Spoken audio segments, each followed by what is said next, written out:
ಉಪ್ಪಿನಂತೆ ಕಟು ಮಾತನ್ನ ಹೇಳುವವನು ನಿಜ ಸ್ನೇಹಿತ, ಸಕ್ಕರೆಯಂತೆ ಸಿಹಿ ಮಾತಾಡೋನು ನಯವಂಚಕ. ಅದಕ್ಕೆ ಉಪ್ಪಿನಲ್ಲಿ ಹುಳು ಬಿದ್ದ ಇತಿಹಾಸವಿಲ್ಲ, ಇತಿಹಾಸದಲ್ಲಿ ಹುಳು ಬೀಳದ ಸಿಹಿ ಇಲ್ಲ. ಕಾಣದ ದೇವರಿಗೆ ಹಾಲು ಖರ್ಜೂರಗಳ ನೈವೇದ್ಯ, ಹಸಿದ ಬಡವನಿಗೆ ಒಣ ರೊಟ್ಟಿ, ಹಲಸಿದ ಅನ್ನ. ಇದು ಎಂತಹ ವಿದ್ಯೆ! ಈ ಮಾನವ, ಈ ಜೀವನವು ಅಷ್ಟೊಂದು ಒಳ್ಳೆಯದೇನಲ್ಲ. ಒಳ್ಳೆಯದೇ ಆಗಿದ್ದರೆ ಈ ಮನುಷ್ಯ ಅಳುತ್ತಾ ಈ ಜೀವನಕ್ಕೆ ಬರುತ್ತಿರಲಿಲ್ಲ ಮತ್ತು ಹೋಗುವಾಗ ಎಲ್ಲರನ್ನ ಅಳಿಸಿ ಹೋಗುತ್ತಿರಲಿಲ್ಲ. ಬಾ ಎಂದರೂ ಸನ್ಮಾರ್ಗದಲ್ಲಿ ಯಾರೂ ಬರುವುದಿಲ್ಲ, ಯಾರು ಕರೆಯದಿದ್ರು ಕೆಟ್ಟ ಮಾರ್ಗದಲ್ಲಿ ಎಲ್ಲರೂ ಬರ್ತಾರೆ. ಅದಕ್ಕೆ ಸಾರಾಯಿ ಮಾರುವವನ ಕುಳಿತಲ್ಲಿಗೆ ಎಲ್ಲರೂ ಹೋಗ್ತಾರೆ, ಆದರೆ ಹಾಲು ಮಾರುವವನು ಅವನೇ ಎಲ್ಲರ ಬೀದಿ ಬೀದಿಗೆ ಮನೆ ಮನೆಗೆ ಬರ್ತಾನೆ. ಹಾಲು ಮಾರುವವನಿಗೆ ಕೇಳ್ತಾರೆ, ಹಾಲಿನಲ್ಲಿ ನೀರು ಬೆರೆಸಿದ್ಯಾ ಅಂತ.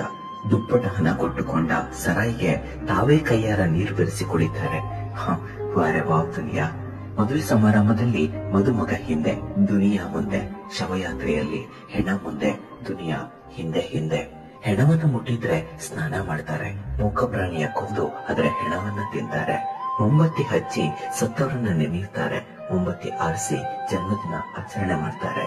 ಯಾವುದು ನಿನ್ನ ಭಾಗ್ಯದಲ್ಲಿ ಇದೆಯೋ ಅದು ನಿನಗೆ ದೊರೆತೇ ದೊರೆಯುತ್ತದೆ, ಯಾವುದು ನಿನ್ನ ಭಾಗ್ಯದಲ್ಲಿ ಇಲ್ಲವೋ ಅದು ದೊರೆತರೂ ಹೊರಟು ಹೋಗುತ್ತದೆ.